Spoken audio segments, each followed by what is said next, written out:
Aujourd'hui, tout le monde doit comprendre que l'ordre mondial, comme vous l'avez si bien dit, il n'y a que deux camps. Et chacun devra choisir son camp. Ceux qui prétendent être neutres, soit n'ont absolument rien compris, ou ont peut-être le cerveau éteint. Il faut le dire clairement. Il n'y a pas de neutralité possible. Il y a les oppresseurs et il y a les opprimés. Et en tant que révolutionnaire, un révolutionnaire aime tous les peuples. La preuve, ils sont nombreux à venir d'autres continents pour appuyer, pour nous aider dans ce combat. Parce que toute personne qui aspire, tous les peuples qui aspirent à cette liberté, à ce développement, à cette harmonie, à cette union que nous voulons entre les peuples du monde, sont unis par les liens de la révolution. Voilà pourquoi il n'y a pas de barrière et un révolutionnaire aime le peuple. Partout où il y a l'oppression, partout où il y a des peuples qui sont dominés par d'autres individus, les révolutionnaires doivent pouvoir donner de la voix. Et merci donc à vous qui êtes venus du continent européen, américain, un peu partout, pour nous soutenir, parce que la cause de Thomas Sankara, certes, le 15 octobre 1987, on a cru avoir assassiné l'homme et ses idées.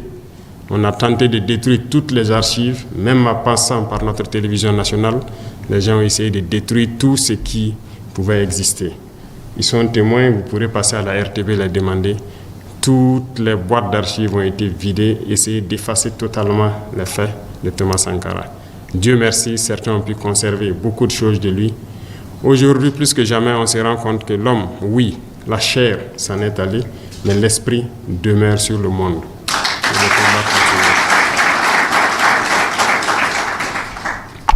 Aujourd'hui, beaucoup de chefs d'État africains se cachent derrière une soi-disant démocratie fabriquée à l'africaine, essayant de copier peut-être leur maître impérialiste. Mais aujourd'hui, la démocratie montre ses limites. Elle s'est développée, elle atteint son apogée. Aujourd'hui, elle est en déclin. Ça, il faut le reconnaître. Il faut que nous arrivions à fabriquer notre modèle. Et notre modèle, c'est africain. Et tel qu'ils le disent, si la signification du mot démocratie est telle qu'ils le disent, c'est que c'est né en Afrique. Alors, ici, nous avons notre manière de voir les choses. Il faut que nous redevenions africains et que nous acceptons de vivre africains. Comme disait le camarade président Thomas Sankara, c'est la seule manière de vivre libre et de vivre digne. Qui aujourd'hui plus que vous pour passer ce message au monde entier? Qui aujourd'hui plus que vous pour éveiller les consciences? Comme je l'ai dit, tout commence par là. Si la jeunesse ne connaît pas son histoire, la jeunesse ne comprend pas le monde d'aujourd'hui, ne comprend rien de la géopolitique, vous avez beau tourner ciel et terre, ils ne pourront jamais comprendre la démarche de la révolution. Il va de soi qu'à partir de maintenant, partout où nous sommes, que nous puissions faire passer le message de notre histoire, d'où nous venons, qu'est-ce que nous faisons aujourd'hui, pourquoi le monde est ainsi fait, pour que les gens puissent comprendre, emboîter le train de la révolution et qu'on puisse avancer vers un développement harmonieux, vers une union africaine réelle. Car cette union africaine qu'on le dit aujourd'hui de façade, on ne la sent pas. Il n'y a pas d'union. Le continent est déchiré par des guerres, tout cela par la manipulation des impérialistes. Ils ne veulent que nous voir déchirés, nous entretuer pendant qu'on pille nos richesses. Mais il faut que le message passe. Il faut conscientiser. Il ne faut jamais s'arrêter de parler.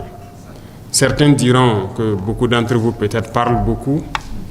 Moi, j'ai été longtemps accusé de ça, mais il faut toujours parler.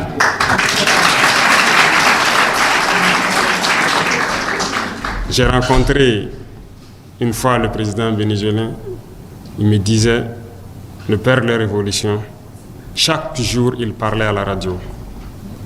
Et lui-même, qui était son fidèle, se demandait mais pourquoi tous les jours il parle.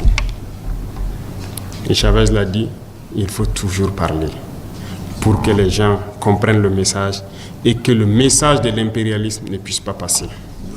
Aujourd'hui, plus que jamais, lui l'a compris Et il était venu juste pour m'encourager de continuer à parler. Pendant que sur le continent, nos frères, peut-être qui n'ont encore rien compris, nous disent qu'on parle trop. Et souvent, ce sont ces soi-disant intellectuels qui n'ont peut-être pas compris, qui ont été totalement formatés par le système occidental, par le système impérialiste, qui trouvent qu'on parle trop, parce qu'ils ne peuvent pas comprendre et percevoir le message qu'on passe. Malheureusement, c'est leur faiblesse aussi, mais nous devons continuer à parler. Nos jeunes doivent se réveiller. Tout de suite, avant de venir ici, je suis allé encourager une jeune dame qui a été combattue dans le temps, quand elle a essayé de transformer notre coton en produit coton hydrophile médical qui est utilisé et tout. Elle a été combattue, son usine avait été fermée, ses machines ont été toutes démontées et rangées.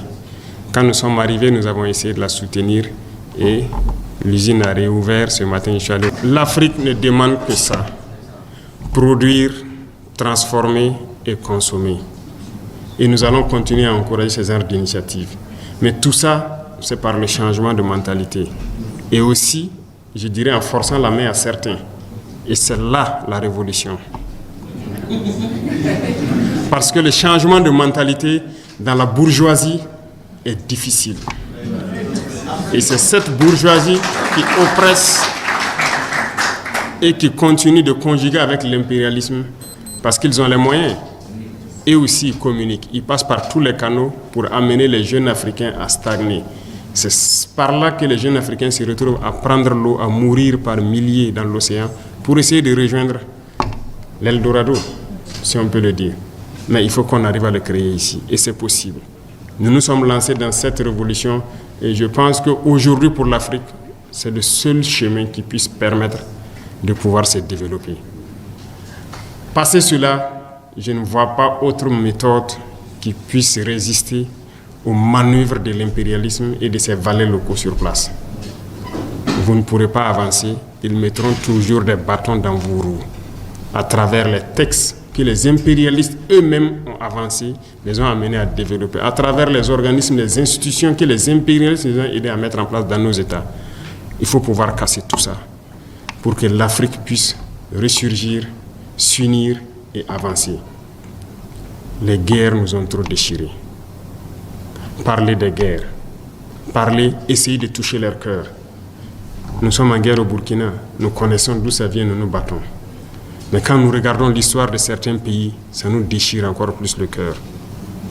Le Soudan, le Congo, bref, il y en a assez, où des gens meurent par milliers, de frères se déchirent par longueur de journée. Ici, ce sont des individus manipulés par l'impérialisme, qui sont assis de l'autre côté, qui les envoient un peu d'argent, du carburant, des armes, des munitions, et ils tuent leurs frères. Ils gambadent à travers les campagnes, tués, sans même savoir pourquoi ils le font. Mais tout ça, c'est parce que les cerveaux sont encore éteints. Il faut que vous puissiez rallumer les cerveaux de beaucoup d'Africains pour qu'on puisse se réveiller. Et c'est sérieux. Et c'est à travers la communication que vous faites. Vous le faites déjà très bien. Et moi, je vous encourage à pouvoir continuer ces rencontres. Nous avons créé l'Institut des peuples noirs. Nous sommes en train donc d'opérationnaliser et j'espère que tout un chacun participera en présentiel ou en visioconférence à continuer à éduquer notre jeunesse pour qu'elle prenne ses responsabilités, pour qu'elle comprenne le monde et que l'Afrique puisse se réveiller enfin et qu'on puisse s'unir et vivre dignement et librement. Et comme je l'ai dit encore, un révolutionnaire, il aime tous les peuples. Ce sont les politiques qui font souvent qu'on peut confondre les peuples. Mais les politiques ne doivent pas diviser les peuples. Et donc travaillons, peu importe la position où nous sommes, à unir les peuples et non à les diviser. Mais il faut que nous amenions d'une manière ou d'une autre les politiques à changer leur approche en Afrique.